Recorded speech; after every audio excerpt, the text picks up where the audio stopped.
पुराने, साधारण कपड़े पहने एक महिला ने एक फैंसी रेस्तरां में प्रवेश किया।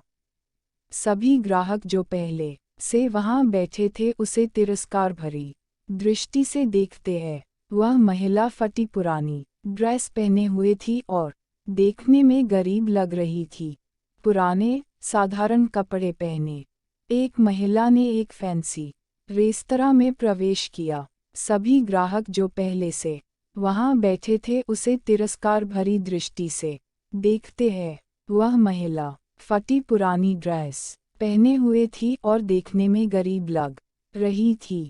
परिचारिका होस्टेस तुरंत उसके पास दौड़ी। उसने यहाँ तक कि अपनी घृणा को छिपाने की कोशिश भी नहीं की। वो बोली, मैडम आप शायद गलत जगह चली आई है। वह बस इतना चाहती थी कि जल्दी से इस बिन बुलाए मेहमान से छुटकारा मिल जाए। महिला ने घबराते हुए उसकी ओर देखा और पूछा कि क्या यह ताज भोजनालय है।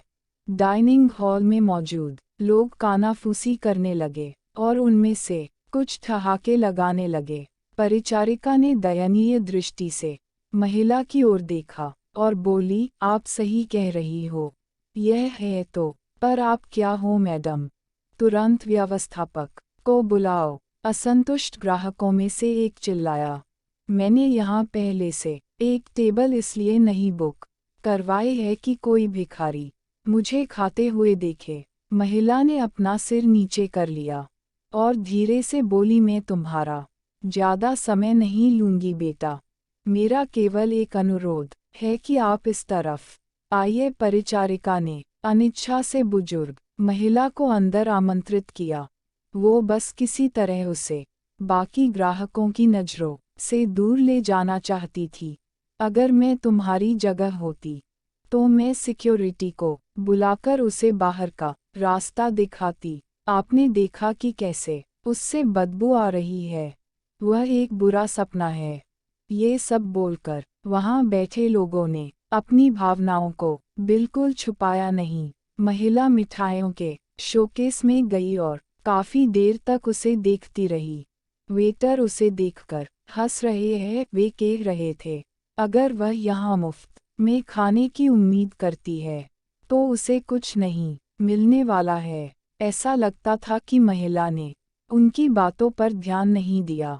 महिला बोली, मुझे बताओ बेटा, क्या लेमन केक को केवल आधा खरीदना संभव है? इसकी लागत क्या है? मेरे पास 10-10 की 17 नोट हैं। उसने हाथ में कुछ मुड़े तुड़े पुराने नोट दिखाते हुए पूछा। वेटर्स ने बमुश्किल हंसी रोकी। मैडम, मुझे नहीं लगता कि आपके पास इस केक के एक टुकड़े के लिए भी पर्याप्त पैसा है। यह केवल केक नहीं है, बल्कि हमारे महाराज शेफ द्वारा किया गया कला का काम है। इसके अलावा हम इसे आधे में नहीं बेचते हैं। गरीब महिला शर्मसार हो गई। उसे ऐसा लगा कि उसके अंदर कुछ टूट गया हो। धीरे धीरे वह निराश कदमों से चलते हुए बाहर निकलने लगी। अचानक उसे रेस्तरां के कोने में अपनी पत्नी के बगल में बैठे सैन्य वर्दी पहने एक व्यक्ति ने बुलाया। मैडम, कृपया यहाँ आओ, आप बहुत निराश लग रही हैं। कुछ हुआ है? उसने चेहरे पर मुस्कान के साथ पूछा। मेरी बेटी, वह बहुत बीमार थी। जब वह बच्ची थी तो हम इस रेस्टोरेंट के पास से गुजरते थे और वह काफ़ी देर तक दुकान की खिड़कियों को देखती रहती थी। हमने एक दिन यहाँ लेमन केक खाने का सपना देखा, लेकिन फिर वह बीमार हो गई। मेरे पति चले गए और हम दोनों का पेट पालने के लिए मुझे नौकरी करनी पड़ी। मेरे पास इलाज जारी रखने के लिए पैसे नहीं हैं, इसलिए अब मैं उसके लिए कुछ भी नहीं कर पा रही हूँ। तो मैंने सोचा कम से कम उसे ये केक ही दिला दूँ। लेकिन मेरे पास केवल 10 की ये 17 नोट हैं। इतना कहते हुए उसके आंखों से आंसू बह निकले।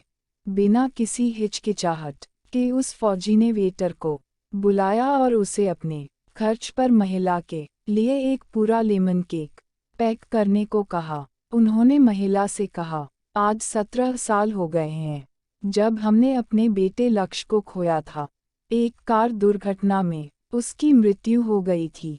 मैं और मेरी पत्नी कुछ नहीं कर पाए, हालांकि वह एक डॉक्टर हैं। आपके पास में 17 नोट है और मेरा बेटा 17 साल का था।